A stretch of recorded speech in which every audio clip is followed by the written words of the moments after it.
10 বছর আগে নরেন্দ্র মোদী যখন ভারতের প্রধানমন্ত্রী হয়েছিলেন তখন তিনি তার শপথ অনুষ্ঠানে দক্ষিণ এশিয়ার প্রতিটি দেশের নেতাদের আমন্ত্রণ জানিয়েছিলেন। এটি তার প্রতিবেশী নীতির অংশ ছিল, যার লক্ষ্য ছিল ভারতের ছোট প্রতিবেশীদের সাথে সুসম্পর্ক এবং অর্থনৈতিক সম্পর্ক গড়ে তোলা।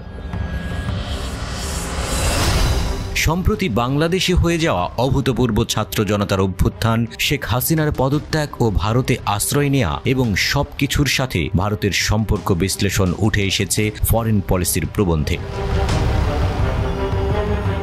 সেখানে বলা হচ্ছে, বাংলাদেশের তৎকালীন প্রধানমন্ত্রী শেখ হাসিনার শাসন আমলের দীর্ঘ সময় তার সাথে মোদির একটা ভালো সম্পর্ক ছিল। শেখ হাসিনার পদত্যাগে বিস্মিত ভারতের রাজনৈতিক ও নিরাপত্তা বিশ্লেষকরা। ভারত সব সময়ই তাকে জোরালোভাবে সমর্থন করেছে। বলা হয়ে থাকে, সেই সমর্থন এতটাই বেশি যে প্রায়শই বাংলাদেশের মানুষের উদ্বেগ উপেক্ষা করেছে মোদি প্রশাসন।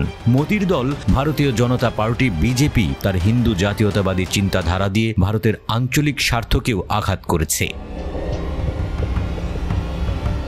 ফরেন পলিসি মনে করে, শেখ হাসিনার পদত্যাগ ভারতকে তার প্রতিবেশীদের প্রতি দৃষ্টিভঙ্গি সম্পর্কে চিন্তা করার সুযোগ দিয়েছে, কিন্তু মনে হচ্ছে ভারত তার পথ পরিবর্তন করছে না। হাসিনার প্রস্থান দক্ষিণ এশিয়ায় ভারতের সমস্যার একটি উদাহরণ, যা মোদির নীতির সাথে সংশ্লিষ্ট।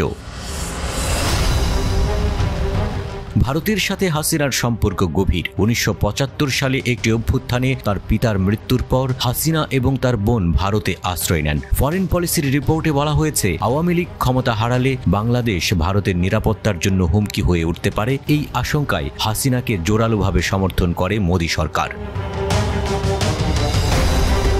পত্রিকাটি বলছে, চলতি বছর হাসিনা পুনর্নির্বাচিত হওয়ার পর ভারত এমনকি যুক্তরাষ্ট্রকে তার গণতান্ত্রিক ইস্যুতে বাংলাদেশের উপর চাপ দেওয়া বন্ধ করতে বলেছিল। ভারত ধরে নিয়েছিল বাংলাদেশে প্রতিবাদ সত্ত্বেও হাসিনা ক্ষমতায় থাকবেন। ফলে শেখ হাসিনা ক্ষমতা ছেড়ে চলে যাওয়ায় ভারত হতবাক হয়ে যায়। ফরেন পলিসি বলছে, মিয়ানমার, আফগানিস্তান এবং বাংলাদেশকে পরিচালনার জন্য ভারত সমালোচিত হচ্ছে।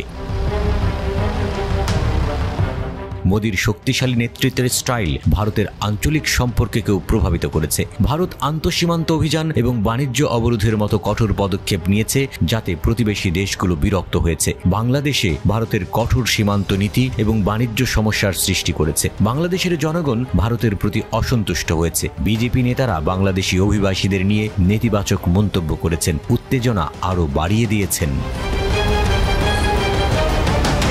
ফরেন পলিসির মতে, ভারতের বর্তমান পদ্ধতি তার প্রতিবেশীদের সাথে ভালোভাবে কাজ করেনি। অন্যদের দোষারোপ না করে ভারতের উচিত সম্পর্ক উন্নয়ন এবং প্রতিবেশীদের সাথে আরও ভালোভাবে কাজ করার প্রয়োজনীয়তা স্বীকার করা।